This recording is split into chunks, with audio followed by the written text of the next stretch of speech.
ভাষাগত নলেজ একটা জায়গায় আবদ্ধ হওয়া শুরু করে, মানে সিমিলার হওয়া শুরু করে যখন রিটেন টেক্সট প্রচারণা শুরু হবে। সো মানে 100 বছর আগে চলে যান, যখন রেডিও বাংলাদেশে ছড়ায়নি, দেখবেন প্রত্যেকটা এলাকায় সবাই ভিন্নভাবে কথা বলে। গত 5000 বছর ধরে অনেক সংখ্যক লোক কি লেখাপড়া জানতো?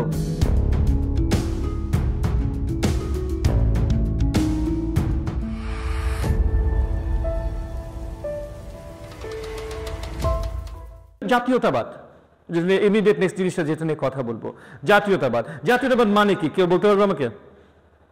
ঠিক আছে, তাহলে এই নেশনটা কিভাবে ডিফাইন করে? সাদ, আপনি হাত তুলেছিলেন। ন্যাশনালিজম, জাতীয়তাবাদ, ন্যাশনালিজম। সো উনি বললেন যে একটা নেশনের ডেফিনিশনের ভিত্তিতে যতগুলো ইমোশনাল অ্যাটাচমেন্ট থাকতে পারে সবগুলো মিলিয়ে আমরা জাতীয়তাবাদ বলি। উনি ভিন্ন ভাষা ব্যবহার করেছেন, বাট এই জিনিসটাই বেসিক্যালি বলেছেন, রাইট বিপ্র? হ্যাঁ। সো উনি যেহেতু বলেছেন তাহলে এই নেশন রিলেটেড, তাহলে নেশনটা কি? It's a random group of people. মানে এই যে এখানে আমরা একটা র্যান্ডম গ্রুপ আছে, আমরা কি একটা nation? Ethnicity, language, culture, valleys. আপনি চারটা জিনিস বলেছেন। Very good. ফেরদৌস, আপনি কিছু বলতে চাচ্ছিলেন?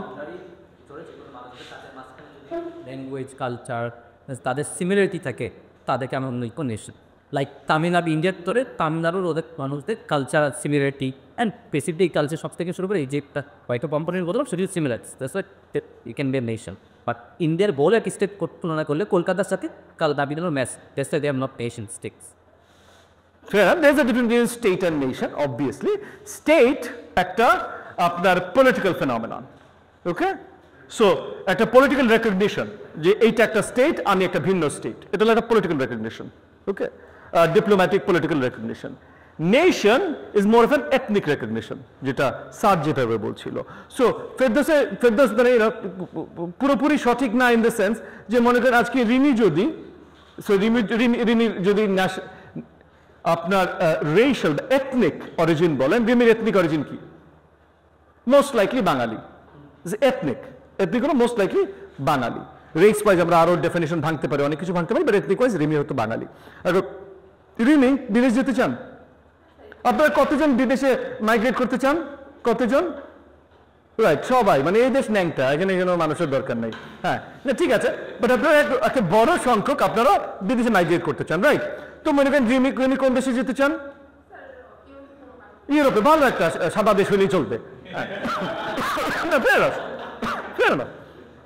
তো উনি সাপোজ ডেনমার্ক, নরওয়েতে যেতে চান, তো উনি ডেনমার্ক, নরওয়েতে চলে গেলে ওনার এথনিসিটি কি নরওয়েজিয়ান হয়ে যাবে না ওনার এথনিসিটি বাঙালিই থাকবে? বাঙালিই থাকবে।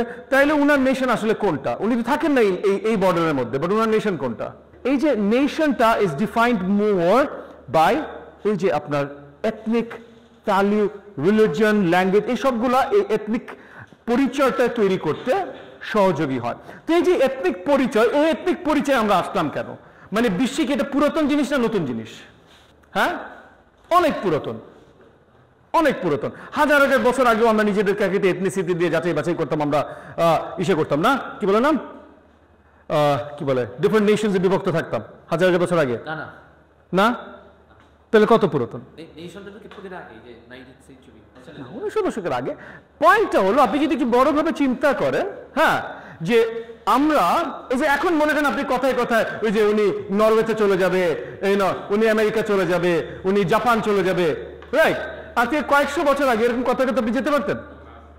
হ্যাঁ, আপনি একটু চিন্তা করেন যে আপনি যদি কয়েকশো বছর আগে চলে যান, কতজন মনে হয় আপনার নিজের গ্রামের বাইরে বেশি দূর ট্রাভেল করেছে?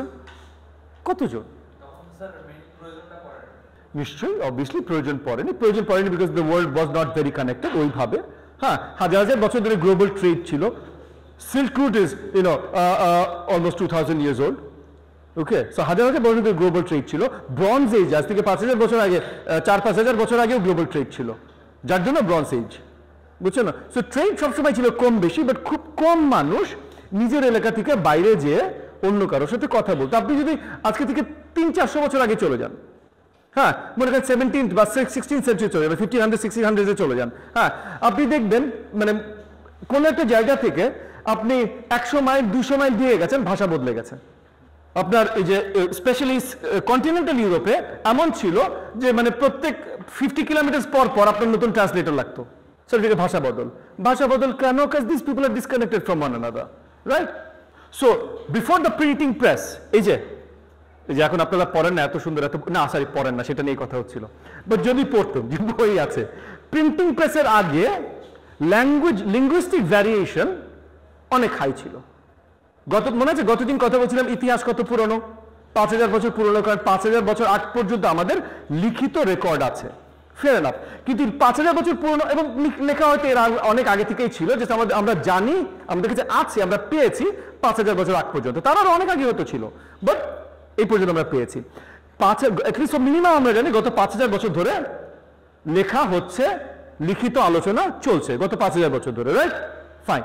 কিন্তু এই যে গত 5000 বছর ধরে অনেক সংখ্যক লোক কি লেখাপড়া জানতো? না, অনেক সংখ্যক লোক লেখাপড়া জানতো না। আপনার বাড়িতে একটা বই আছে, তার মানে কিন্তু আপনি বিশাল ধনী, কারণ একটা বই বানানোর জন্য যত খরচ লাগতো সেইটা নর্মাল মানুষ এফোর্ড করতে পারে না, আর পড়তে তো পারেই না। অনেক রাজারাও পড়তে পারতো না, কিন্তু টাকা আছে, যেমন আছে না অনেক লোক অশিক্ষিত কিন্তু বাসায় জোস লাইব্রেরি আছে, দেখতে আরে ছবি তোলার মতো সেই রকম। এই যে আপনারা গুগল মিট ব্যবহার করেন, গুগল মিটে কিছু এই যে ব্যাকগ্রাউন্ড ইসে আছেন আপনার, হ্যাঁ, অনেক লাইব্রেরি এরকম, অনেক ইঞ্জিনিয়ার আসলে এরকম আছে, কোনো বই খুলে কোনো পড়ে দেখে নাই, হ্যাঁ, বাট আছে তো ওরকম আর কি। It's very expensive and most people can't read. Why can't they read? Because they don't have the need. আপনার পড়ার তো কোনো প্রয়োজন নেই। আজকে যেমন টিকটক আছে, রিলস আছে, আপনার পড়ার প্রয়োজন নেই, তখন আপনার অন্য অনেক কাজ ছিল, আপনার পড়ার প্রয়োজন নেই। তো আপনার পড়ার যদি প্রয়োজন না থাকে, এগেন আমি রেডিও পর্যন্ত আসি, আমি এখনো টেক্সট পর্যন্ত বলছি, আপনার পড়ার যদি কোনো প্রয়োজন না থাকে, তাহলে আমার আর আপনার সেম ভাষাগত নলেজের প্রয়োজন আছে না।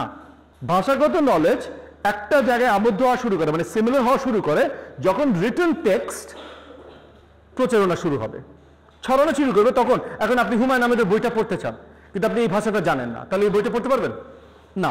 সো তাহলে ভাষার কোহিয়ারেন্স আসা শুরু হয়েছে, একটা ভাষা সমৃদ্ধি আসা শুরু, এটা কি প্রিন্টিং প্রেসের সাথে সম্পৃক্ত। এরপর রেডিও টেডিও আসার পর আরো ভাষাগত চেঞ্জ হয়েছে, হ্যাঁ। সো মনে করেন রেডিও আসার আগে মনে করেন লিখিত বাংলা সবার সেম, আমি আমাদের কথাই বলছি, আমাদের এখানে বলবেন লিখিত বাংলা সবার same, but before the advent of radio, so মানে 100 বছর আগে চলে যান, যখন রেডিও বাংলাদেশে ছড়ায়নি, 100 বছর আগে চলে যান, দেখবেন প্রত্যেকটা এলাকায় সবাই ভিন্নভাবে কথা বলে। এখন আপনি হয়তো সিলেটি, কোনো সিলেটটা আছে এখানে, সিলেটটা কোনো চাটগাঁইয়া, একজন চাটগাঁইয়া, হ্যাঁ। তো পিওর চাটগাঁইয়া যখন আপনার বাড়িতে কথা বলেন বা চিরাঙে যে কথা বলেন, এই কথাটা কি নর্মাল লোকজন আমাদের বোঝার কথা? একদম বোঝার কথা না। লিখিত তো সেম জিনিস লিখছেন আপনারা। সো এই যে এখন ওই এক্সট্রিম দুটো জায়গা, কারণ তারা নিজেদেরকে স্পেশাল মনে করে, ওই এক্সট্রিম দুটো জায়গা ছাড়া বাকি সব জায়গার কথা কিন্তু আমরা একে অপরে বুঝবো। কেন? কারণ বাকি সবাই আমরা রেডিও শুনতে শুনতে, টিভি দেখতে দেখতে এক ধরনের কথাবার্তা বলা শুরু করেছি। যেমন মনে করেন আপনারাই আজ থেকে 20 বছর আগে কথা বললে সুন্দরভাবে শুদ্ধ, আরেকটু শুদ্ধ বাংলায় কথা বলতেন, কিন্তু এখন আরে দোস্ত খাইছিস, গেছিস, আমি যাবো, এই যে এখন আবার নাটক এভাবে কথা বলে, পপুলার মিডিয়াতে এভাবে কথা বলে। সো এই যে এখন এইটা কমন ভার্নাকুলার হয়ে যাচ্ছে। সো এই যে ভার্নাকুলার, এটাও কিন্তু নেশন বিল্ডিং এর জন্য অত্যন্ত গুরুত্বপূর্ণ একটা জিনিস ছিল, যে এখানে আমি আর আপনি যে একরকম, এথনিসিটি তৈরি হওয়ার জন্য প্রথম যেটা দরকার আইডেন্টিটি, আমি আর আপনি এক। তো আমি আর আপনি যখন এক ভাষায় কথা বলি, চাটগাঁইয়া আর সিলেট এক ভাষায় কথা বলে না, চাটগাঁইয়া সিলেটা সেম ভাষা, আমি আর আপনি এক, এটা গুরুত্বপূর্ণ। আরেকটা বড় জিনিস এইটা এগেন প্রিন্টিং প্রেসের সাথে জড়িত। যখন লেখা ছড়ানো শুরু হলো, সবাই সেম ভাষাটা পড়া শুরু করলো। সো গ্রেটার ফ্রান্সে সবাই ফ্রেঞ্চ ভাষাটাই পড়ছে, এটা পড়ে ওটাই শিখছে। তো তখন একটা আমিও ফ্রেঞ্চ তুমিও ফ্রেঞ্চ, ইংরেজি ভাষা পড়ছে শিখছে, আমিও ইংলিশ তুমিও ইংলিশ। কারণ আপনি যদি মনে করেন 500 বছর আগেও চলে যান, ইংরেজের রাজত্ব করতো ফ্রেঞ্চরা, মানে সব একই গ্রেটার ফ্যামিলি। ফ্রেঞ্চ কিংডম বলেন, হাবসবুর্গ এম্পায়ার বলেন, মানে এম্পায়ার অফ ফ্রান্স বলেন, হাবসবুর্গ এম্পায়ার বলেন, ব্রিটিশ এম্পায়ার বলেন, রাশিয়ান এম্পায়ার বলেন, স্প্যানিশ এম্পায়ার বলেন, সেটা একই পরিবারের ছেলে পেলে, রাজা রানী, সে একই পরিবারের ছেলে পেলে। তাহলে সবাই তো ভিন্ন এথনিসিটি হতে পারে না। তাহলে সব দেশের রাজা কি ওদের নিজেদের দেশের লোক না?